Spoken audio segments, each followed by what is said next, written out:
Hey y'all, I'm Chann and you're watching Made by Chann, and today I'm going to be reviewing everything I made in 2022. So I think I made 20 to 22 things. It'd be funny if I made 22 things in 2022. I have to check, I'm not sure, but we'll tally it up at the end. Maybe. So I'm going to start with tops. Actually, I'll start with what I'm wearing. This is the Georgia Tee by Suzann. I made it out of silk chiffon. It is the fanciest top I own. I don't know if you can tell by my energy how much I like this shirt, but I like it a lot. I'm very precious about when and where I wear it because I'm like, we can't ruin this shirt. Fabric was a little difficult to work with because it was silk chiffon, but like, worth it. Worth it. Would make again. Very easy pattern. I think I will make the pattern again, just not out of something like this, but thoroughly enjoyed it. Next, I actually have the Ogden Cami by True Bias. I made it out of a poly crepe. This is actually a wearable toile that I think I talked about. Is this the front? Yep. I think I talked about sometime last year, and I was like, this was a project that, because I just wanted to do an easy project. I really like this, but it has mystery stains on the front. I have no idea where they came from, but I like this pattern. People really complain. People have a lot to say about sizing on it. I didn't find sizing to be difficult at all, and I sewed my normal size and I thought it was good. The only thing I will say is about the facing. I think the original length, if you do it with a thin fabric, it shows through. So I'm pretty sure I extended the facing and made it, I think it's 2.5 inches. So if you're gonna make this pattern, either make it shorter or longer so it doesn't show underneath thin fabrics. If you see me looking at my phone, because that's where my notes are, because you all know I don't have a rack. So we're just gonna be displaying things on the screen. Next, I made 2 float-on tops. One was a wearable toile, one was the real thing. If you'll notice, I'm really into wearable toiles this last year and this year moving forward too. But I made them both out of cotton. I think the pattern is wonderful. The finishing's really good. It has French seams, felted seams, felted seams, flat felt seams. There's biased binding and biased tape involved. It's a good pattern if you want. It's good beginner pattern, but also like if you want to learn some new techniques, I do recommend it. And I wear both shirts all the time, so that's an A+ for me. I don't think I'm gonna make a third one, but if I did, I'd probably make it out of something a little drapier. Maybe like a raw silk or something.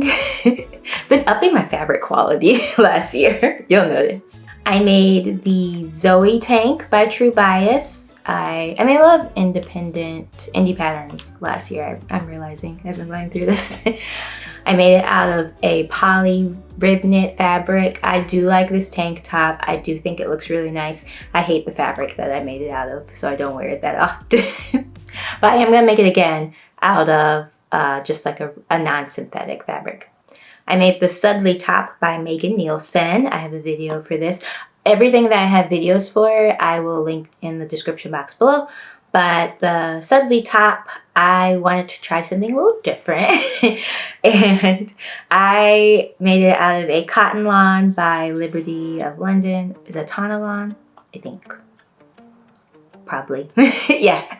The first time working with Liberty of London fabrics as well, I thought it was really nice fabric to work with. And the top, I did make some modifications. I knew I was going to have the keyhole be in the back, and that would always be the back, so I didn't mind. I think I did a broad back adjustment and a narrow shoulder adjustment, and I also cropped it and shortened the sleeves as well, and that made the fit really great. I don't know if I'd make it again, if I'm being honest. There's nothing wrong with it. It's just kind of like a statement-y top, and I don't know if I need more than one of those in my wardrobe.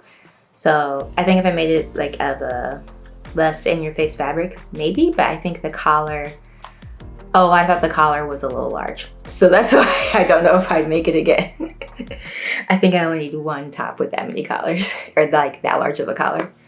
And then last, for the tops, I made the Vikisews Kim sweater.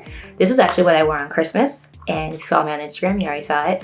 I made it out of a gold foil, like knit fabric situation from Joann's. I love this top. I thought it feels like, I love it so much. I do not want to take it off. It's very comfortable. I did a FBA on it, and I think I raised the neckline up by like 3/4 of an inch too. But it is so, it's great. Would make it. I did make again. And I felt like the fabric was cool, and I could definitely wear it for New Year's or other special occasions. Like, I really like it, and the pattern was very easy to follow. Now we're gonna move on to bottoms. So at the beginning of the year, I made the True Bias Hudson Joggers. This is when I first started trying to figure out fit and fitting things better, tailoring it to my body, and I'm actually wearing the joggers right now. The only thing I would change about the pattern, I'm still working on the fit, I haven't gotten that perfect yet, but I would make them high rise versus they're kind of mid to low rise. And I learned from these, because I've had this for a year now, that I like high rise joggers, not low rise ones. But beyond that, I think it's great. Next, I made 2 pairs of shorts, one you saw, one you didn't see. I made my perfect pair of fitting shorts using a pants block that I created, and I love them. They're so good. The only difference between the two is I made one out of rayon twill, and I made the other one out of a faux leather. The rayon twill one, I did everything per the instructions, and then for the faux leather ones, I took out a dart in the back, and then I took out, I think, 1 inch in the front rise, and now they fit like perfectly. The leather ones don't have pockets though, which are like, Chann, you made pants without pockets. Yes, because it looked better, okay? It's messing up the lines too much and like causing gaping. They're both fun, and I'm definitely gonna make more this year. I think that's all the bottoms I made. So moving on to dresses. I made the Rosary Apparel Rosa dress hack, which is now the pansy dress pattern she's come out with. I think I did like a lot of hacks to this. I made it out of like some type of poly crepe blend, and it's fully see-through, so I had to fully line the whole thing. I added ruffles to it and like tiers, and I really like this dress. I remember when I was making it thinking like, I wish the neckline had a little something more. I think I like V-necks and scoop necks more, so if I were to make it again, I would change the neckline, but I don't know. Or I would add something like on the bodice too. But I don't know if I'll make it again, but I do really like the dress. Then I made my Oscar de la Renta dupe. I made it out of a cotton from Rifle Paper Co. And it has like this blue lemon print on it. And I think the only regret I have is that I didn't put the pockets in. I did make pockets, but it was late and I just didn't feel like putting them in. And I wish I would have. But I wore this dress a lot last year, so I really like the fit, and I think I can go braless with it because the bodice fits so well. Yeah, I can. A lot of work went into it, and I feel great in it. I made the Lydia Naomi Milkmaid dress, or dream frock. This dress, 4 toiles, y'all, 4 toiles. 4 samples of it to get the bust right. But it came out wonderful. I love this dress so much. I have worn it, but it's kind of dressy. I've realized, like with the fabric choice, it's not like I'm not going to the grocery store in this. So I wore it to a baby shower, and it's perfect for that. And I think I made it out of a rayon. I think the fabric choice was perfect too. I tweaked the finishings on the inside a little bit. So if I were to make it again, I would probably watch my video to go see what I did, because I remember I changed the way the instructions were put together. But I do like it. I also don't think I need more than 1 milkmaid dress though, so we'll see though. But because Vikisews has one I've been looking at that is like short sleeve and like short, and I was like, maybe I want that. So we'll see. So I made my birthday dress this year. I think that's going to be a tradition because I make a birthday dress every year since I started sewing. And this is also inspired by Oscar de la Renta. I drafted the whole thing from scratch. I made my own bodice. I fully lined the bodice as well as interlined it. There's also boning in it. And then I made a petticoat as well as all the tiers and gathers to make the skirt and like really puffy. And I also used horse braid trim, I think that's what it's called. And then the lining is made of silk charmeuse. Like, so much work went into this dress, and I think you can tell. And I love it. I felt so great on my birthday when I wore it to dinner. I was like, this is it. This is why we sew. Then we have my M7950, I think that's the number. It's a Mccall's pattern. I made this out of a black linen, and I actually ended up, because I couldn't get the fit right on the bodice, and it was based off a Reformation dress that I had seen. I ended up doing the saran wrap method to make my perfect bodice block or bodice pattern for it, and it turned out great. Highly recommend that. I might do that in a video this year, probably, because your girl loves a princess seam strapless situation. You'll probably see me do that this year. I did that, and like, it fits so well. I really like this dress. That's probably the only real mod I made, is like changing the bodice completely. This taught me though that I don't like linen. I knew I didn't like linen, but I really don't, because I don't like looking wrinkled. So this dress, I love to wear it, but it'll probably be the last linen dress I make for a long time, or linen item. Then we have the Vikisews Francesca dress, which is so cute. I'm biased, but I think it's cute. I made it out of a cotton sateen from Joann, and I wore it on vacation, and it is like, it's out there, it's sexy, but you feel great. The only mods I did were I took off the bottom tier, and looking back, I wish I would have gone down a size, but I did end up bringing the bodice and the side seam of the skirt. And people talk about the pleats on this dress. I would just say, as being the most difficult part, I would just say use carbon paper to copy all your pleat lines. Don't use the pin method, and it was super easy. So I didn't have any issues with that. I love it. I say that about all my dresses, but I do love them. Well, not this next one I'm gonna talk about. The next dress is Sewing Masin's Atlas wrap dress. I hacked this a bit. I took off the sleeves and made it sleeveless, and then I adjusted the armhole so it wouldn't gape, and did bias binding on the armhole. And then for the collar, I just did the collar stand. I didn't actually put the collar on. I like the idea of this dress, but I don't wear it that much because I don't like the fabric I chose. It's a poplin, but it's like a cotton poplin poly blend, but I think there's too much poly, not enough cotton. So it wrinkles like crazy, even though it's supposed to be much like softer fabric.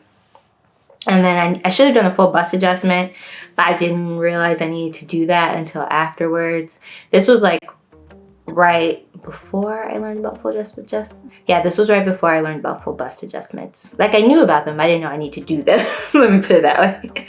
And then I should have maybe done a full tummy or full butt adjustment. So the fit is not great, and that's why I don't wear it that often, but I still like the dress a lot, and your girl works out, so I'm sure it will fit fine this year. But I'm like, darn, I wish I would have done some things a bit differently. So another dress that was kind of a fail due to me is the cat dress by George's Portfolio. So I made this out of a faux leather. I only lined the top. Same faux leather I made the shorts out of. And I hate the fit on the bust. I made a sample, and the sample looked fine, but the bust is like too small on my frame, and so it just like rides up. It's fine if I'm wearing a t-shirt underneath or something, but if I'm not, you notice it more. So I think if I were to make it again, I would definitely do an adjustment for that, and then it'd be fine. I think I am gonna make it again actually, because I do really like the dress and I like the pattern. I just don't wear it that much because I don't like the fit on me. Then we have, I'm not gonna talk too much about this dress because I've made it twice already. So now, yes, I have 3 versions of this dress. It's the new Look N6650, I think is the number. I made this like really quick to go to a baby shower, and I love this pattern, clearly. I've made it a couple times. I made it out of a poly rib knit, which I definitely regret. This is when I started to pay attention more to my fabric choices. Just because it like didn't hold up in the wash. So I've worn it once, and now it looks like all fuzzy on it. I'm still gonna wear it, but just like note to myself, next time I make it out of a sweater fabric, because I have a feeling I'm gonna make it again. Make it out of a sweater rib knit situation, and then it'll turn out much better. Then we have the Vikisews Audrey dress. This is probably the most tailored piece I made last year. I haven't had an occasion to wear it though, because I kind of made it towards the end of fall, and it got really cold in Texas, so I couldn't really wear it. But I made it out of a tweed fabric from Mood. I just really like it. I did a whole bunch of adjustments. You can see the video to see what I did, but I would make another one. I actually have fabric to make another one. I just haven't decided if I want to. And I love how it turned out, and I feel great in it. All right, the penultimate dress is the dress I was supposed to wear for Thanksgiving. I don't remember if I planned on making a video for this. I think initially I was like, yeah, but then I had started working on Christmas content, and so I didn't. But this dress is the Davenport dress by the Friday Pattern Company. I had initially planned to wear this for Thanksgiving, and then we got a cold front, so that did not happen, but I still finished it. I made it out of a crepe that I picked up in the LA Fashion District. I'm pretty sure I got this at Journal Fabrics because that's like my favorite store there. And I have thoughts on this pattern. So they say you can make it, it's for a woven, but they say you can make it out of a cotton, like, or a linen, or you can make it out of drapier fabric for a better, like, a dressier look. I think it only looks good in drapier fabrics. Like, I've seen it in rayons and I think it looks beautiful, but then I see it in, I've seen it in silk too, but then I see it in cotton. I think it looks too stiff and kind of throws off your perception of the fit. Then also, I ended up sizing down. So based on my measurements, I should have made a large, but I ended up making a medium, just perusing comments and blog posts about it. Very happy I did that, and so it slimmed down the fit a lot, which I really liked. And then I did a broad back adjustment and a narrow shoulder adjustment. I did something else, but I can't remember. But I was like, this is a lot of adjustments for this dress. I like how it turned out. Oh, and I left the sleeve flutter off too. I like how it turned out. I just feel like, I don't know if I'd make it again. Even though I have the fit down perfectly, I just think that here's the real tea. I think it highlights my boobs a lot. They're already big. It just makes them look huge. So, and it's because the neckline is like up and the way the gathers go, and I'm just like, I don't really know. We need more than one dress showing this off. I don't want it to be like a direct arrow, I guess is the thing. So it may be one and done, but the directions, and they have a sew along YouTube video, are very good. So if you want to make anything from Friday Pattern Company, I would say go for it. And I also DM'd them because I had a couple questions about the pattern, and they were very helpful. But this is my Davenport dress, you know? Take it how you want it. And then the last thing I made in 2022 was a hack of the Vikisews Kim sweater, and I turned it into a sweater dress, and this is what I actually ended up wearing on Thanksgiving. So I made it out of a rib knit modal blend, rayon modal. That's what I made it out of. That I got from Lyrical Fabrics, and it's very beautiful for a screen. I did all the same adjustments that I did for the sweater, and I loved it. It was very warm, which is what I needed, and I wore it like with thigh-high boots, and it was very comfortable, and I would make it again. I just felt so great in it. So that's everything I made in 2022. I've had some time to reflect on this, and I am trying to, my goal for this coming year is to make more things that apply to my life situations. I have talked about this in my upcoming sewing plans video, which you'll see after this, but I've already filmed it. And this year taught me I need to sew clothes for the life I have, not the fantasy in my mind. And like pre-plan a little bit better, which is why you all saw more sewing plan videos. No, I'm going on vacation, so maybe we don't have to crash and rush to make vacation outfits like 2 weeks before. Like, maybe let's plan that out a little bit more. And I think I did a good job of that this year, and like occasionally making like a going out top, case in point. And also it taught me to work with nicer quality fabrics, so I've been incorporating both this year, and I think you'll see it. But if you liked everything that I made, or you know, tell me your feelings about it, go ahead and leave it in the comments down below, and don't forget to subscribe, and I'll see you in my next one.